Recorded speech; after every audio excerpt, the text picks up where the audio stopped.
ಚುನಾವಣಾ ಕಣದಲ್ಲಿರೋರ ಮೇಲಿವೆ ಸಾಲು ಸಾಲು ಕ್ರಿಮಿನಲ್ ಕೇಸ್.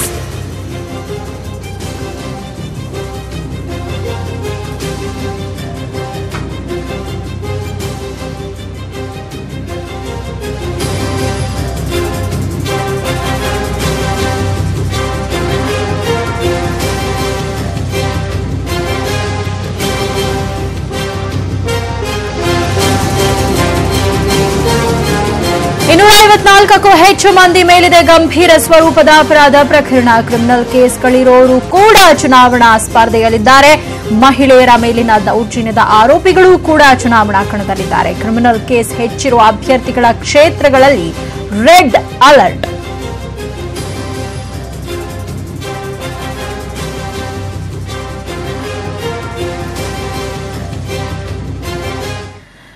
ಒಟ್ಟು 2560 ಅಭ್ಯರ್ಥಿಗಳ ಪೈಕಿ 391 ಮಂದಿ ಮೇಲೆ ಕ್ರಿಮಿನಲ್ ಕೇಸ್ ಇದೆ. 254 ಮಂದಿ ಮೇಲಿದೆ ಗಂಭೀರ ಸ್ವರೂಪದ ಪ್ರಕರಣಗಳು. ಹಾಗಾದ್ರೆ ಯಾರ್ಯಾರ ಮೇಲೆ ಆರೋಪಗಳು ಕೇಳಿ ಬರ್ತಾ ಇದೆ ಅನ್ನೋದನ್ನ ನೋಡೋದಾದ್ರೆ, ಮೊದಲಿಗೆ ಬಿಜೆಪಿಯ ಸಿಎಂ ಅಭ್ಯರ್ಥಿ ಯಡಿಯೂರಪ್ಪ ಅವರ ಮೇಲೆಯೇ ಒಟ್ಟು 3 ಕೇಸ್ಗಳಿದೆ.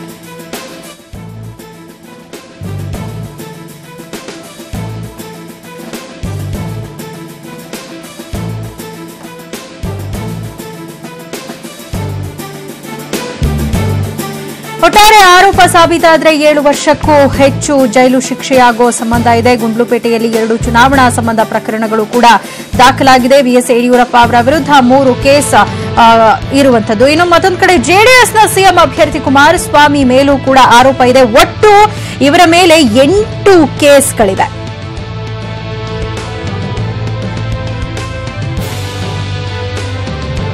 ಭ್ರಷ್ಟಾಚಾರ ನಿಯಂತ್ರಣ ಕಾಯ್ದೆ ಅಡಿಯಲ್ಲಿ ಇದೀಗ ಪ್ರಕರಣ ದಾಖಲಾಗಿದೆ. Jantakal mining case, Venkateshwara mining case, Avilahalli Tanisandra denotification ಪ್ರಕರಣ, ಲೋಕಾಯುಕ್ತ ಪೊಲೀಸ್ ವಿಂಗ್ ಡಿನೋಟಿಫಿಕೇಶನ್.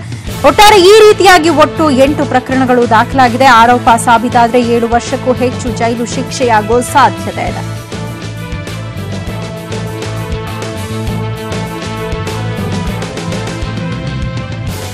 ಇನ್ನು ಬಿಜೆಪಿಯ ಶ್ರೀರಾಮುಲು ಮೊಳಲ್ಕಾಲ್ಮೂರು ಹಾಗೆ ಬಾದಾಮಿ ಕ್ಷೇತ್ರದ ಅಭ್ಯರ್ಥಿ ಹಾಗೆ ಸಂಸದರು ಆಗಿರುವಂತಹ ಶ್ರೀರಾಮುಲು ಅವರ ಮೇಲೂ ಕೂಡ ಒಟ್ಟು 6 ಕೇಸ್ಗಳಿರುವಂತದ್ದು. ಇವರ ವಿರುದ್ಧ ದಾಖಲಾಗಿರುವಂತಹ ಒಂದು ಕೇಸ್ಗಳ ಆರೋಪ ಸಾಬೀತಾದರೆ ಸುಮಾರು 7 ವರ್ಷಕ್ಕೂ ಹೆಚ್ಚು ಜೈಲು ಶಿಕ್ಷೆಯಾಗುವ ಸಾಧ್ಯತೆ ಇದೆ. ಸದ್ಯ ಶ್ರೀರಾಮುಲು ಅವರು ಬಿಜೆಪಿಯ ಮೊಳಕಾಲ್ಮೂರು ಹಾಗೆ ಬಾದಾಮಿ ಕ್ಷೇತ್ರದ ಅಭ್ಯರ್ಥಿಯಾಗಿದ್ದಾರೆ. ಮತ್ತೊಂದು ಕಡೆ ಪವರ್ ಮಿನಿಸ್ಟರ್ ಡಿಕೆ ಶಿವಕುಮಾರ್ ಅವರ ವಿರುದ್ಧ ಕೂಡ ಒಟ್ಟು 4 ಕೇಸ್ಗಳಿದೆ. ಈ ಬಾರಿ ಅವರು ಕಾಂಗ್ರೆಸ್ನಿಂದ ಕನಕಪುರ ಕ್ಷೇತ್ರದಿಂದ ಸ್ಪರ್ಧೆ ಮಾಡಿದ್ದಾರೆ. ಇವರ ವಿರುದ್ಧ ಕೂಡ 4 ಕೇಸ್ಗಳಿದೆ. ದಾಖಲೆಗಳು ನಾಶ, ಸುಳ್ಳು ದಾಖಲೆ ನೀಡಿರುವುದು, ಸಂಚು ರೂಪಿಸುವುದು, ಹೀಗೆ ಸುಮಾರು 4 ಪ್ರಕರಣಗಳು ಇವರ ವಿರುದ್ಧ ಇದೆ. ಆರೋಪ ಸಾಬೀತಾದರೆ 10 ವರ್ಷಕ್ಕೂ ಹೆಚ್ಚು ಜೈಲು ಶಿಕ್ಷೆಯಾಗುವ ಸಾಧ್ಯತೆ ಇದೆ. ಇನ್ನು ಹೊಳೆನರಸೀಪುರದ ಕಾಂಗ್ರೆಸ್ ಅಭ್ಯರ್ಥಿ ಬಾಗೂರು ಮಂಜೇಗೌಡ ವಿರುದ್ಧ ಕೂಡ ಆರೋಪ ಕೇಳಿಬಂದಿದೆ. ಒಟ್ಟು ಇವರ ವಿರುದ್ಧ 2 ಪ್ರಕರಣ ಇದೆ. ಆದಾಯಕ್ಕೂ ಮೀರಿ ಆಸ್ತಿ ಗಳಿಕೆ ಪ್ರಕರಣ, ಅಕ್ರಮ ಗಣಿಗಾರಿಕೆ ಕುರಿತಾದ 63 ಆರ್ಟಿಒ ಅಧಿಕಾರಿಗಳ ಮೇಲಿನ ಪ್ರಕರಣ, ಹೀಗೆ ಒಟ್ಟು 2 ಪ್ರಕರಣಗಳು ಇವರ ವಿರುದ್ಧ ಇರುವಂತದ್ದು. ಆರೋಪ ಸಾಬೀತಾದರೆ 5 ವರ್ಷ ಜೈಲು ಶಿಕ್ಷೆ ಆಗುವ ಸಾಧ್ಯತೆ ಇದೆ. ಇನ್ನು ಬಿಜೆಪಿಯ ಗೋವಿಂದರಾಜನಗರ ಕ್ಷೇತ್ರದ ಅಭ್ಯರ್ಥಿ ವಿ ಸೋಮಣ್ಣ ವಿರುದ್ಧ ಕೂಡ ಆರೋಪ ಕೇಳಿ ಬಂದಿರುವಂತದ್ದು. ಇವರ ವಿರುದ್ಧ 1 ಪ್ರಕರಣ ದಾಖಲಾಗಿದೆ. ಆರೋಪ ಏನಾದರೂ ಸಾಬೀತಾದರೆ 10 ವರ್ಷಕ್ಕೂ ಹೆಚ್ಚು ಜೈಲು ಶಿಕ್ಷೆಯಾಗೋ ಸಾಧ್ಯತೆ ಇದೆ. ಇನ್ನು ಚನ್ನಪಟ್ಟಣದ ಬಿಜೆಪಿ ಅಭ್ಯರ್ಥಿ ಸಿಪಿ ಯೋಗೇಶ್ವರ್ ವಿರುದ್ಧ ಒಟ್ಟು 13 ಕೇಸ್ಗಳಿರುವಂತದ್ದು. ಆರ್ಥಿಕ ಅಪರಾಧ ನ್ಯಾಯಾಲಯದಲ್ಲೂ ಕೂಡ ಪ್ರಕರಣ ಇದೆ. ಲೋಕಾಯುಕ್ತದಲ್ಲಿ ಆಸ್ತಿ ವಿವರ ಸಲ್ಲಿಕೆ ಮಾಡದಿರುವ ಆರೋಪ ಇದೆ. ಒಟ್ಟಾರೆಯಾಗಿ ಆರೋಪ ಏನಾದರೂ ಸಾಬೀತಾದ್ರೆ 10 ವರ್ಷಕ್ಕೂ ಹೆಚ್ಚು ಜೈಲು ಶಿಕ್ಷೆಯಾಗೋ ಸಾಧ್ಯತೆ ಇದೆ. ಇನ್ನು ವಿಜಯನಗರ ಬಳ್ಳಾರಿಯ ಕಾಂಗ್ರೆಸ್ ಅಭ್ಯರ್ಥಿ ಆನಂದ್ ಸಿಂಗ್ ವಿರುದ್ಧ ಒಟ್ಟು 16 ಪ್ರಕರಣಗಳಿವೆ. ಇವರ ವಿರುದ್ಧ ಆರೋಪ ಸಾಬೀತಾದರೆ ಸುಮಾರು 10 ವರ್ಷಕ್ಕೂ ಹೆಚ್ಚು ಜೈಲು ಶಿಕ್ಷೆಯಾಗೋ ಸಾಧ್ಯತೆ ಇದೆ.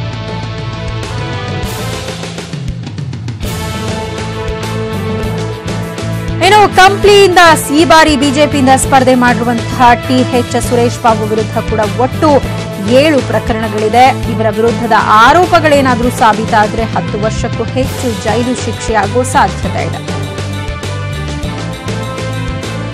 ಇನ್ನು ಕಾಂಗ್ರೆಸ್ನ ಕಾರವಾರ ಕ್ಷೇತ್ರದ ಅಭ್ಯರ್ಥಿ ಸತೀಶ್ ಸೈಲ್ ವಿರುದ್ಧ ಒಟ್ಟು 8 ಪ್ರಕರಣಗಳಿದೆ. ಆರೋಪ ಸಾಬೀತಾದರೆ 10 ವರ್ಷಕ್ಕೂ ಹೆಚ್ಚು ಜೈಲು ಶಿಕ್ಷೆ ಆಗೋ ಸಾಧ್ಯತೆ ಇದೆ. ಇನ್ನು ಬಳ್ಳಾರಿ ನಗರದ ಬಿಜೆಪಿ ಅಭ್ಯರ್ಥಿ ಜಿ ಸೋಮಶೇಖರ್ ರೆಡ್ಡಿ ವಿರುದ್ಧ ಒಟ್ಟು 6 ಪ್ರಕರಣಗಳು ದಾಖಲಾಗಿದೆ. ಆರೋಪ ಸಾಬೀತಾದರೆ 10 ವರ್ಷಕ್ಕೂ ಹೆಚ್ಚು ಜೈಲು ಶಿಕ್ಷೆಯಾಗುವ ಸಾಧ್ಯತೆ ಇದೆ.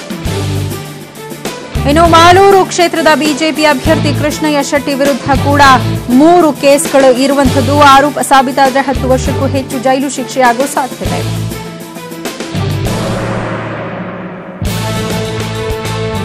ಇನ್ನು ಬೀದರ್ನ ದಕ್ಷಿಣ ಕ್ಷೇತ್ರದ ಕಾಂಗ್ರೆಸ್ ಅಭ್ಯರ್ಥಿ ಅಶೋಕ್ ಕೇಣಿ ವಿರುದ್ಧ ಒಟ್ಟು 2 ಪ್ರಕರಣಗಳು ದಾಖಲಾಗಿದೆ. ಆರೋಪ ಸಾಬೀತಾದರೆ ಅವರಿಗೂ ಕೂಡ 10 ವರ್ಷಕ್ಕೂ ಹೆಚ್ಚು ಜೈಲು ಶಿಕ್ಷೆಯಾಗುವ ಸಾಧ್ಯತೆ ಇದೆ.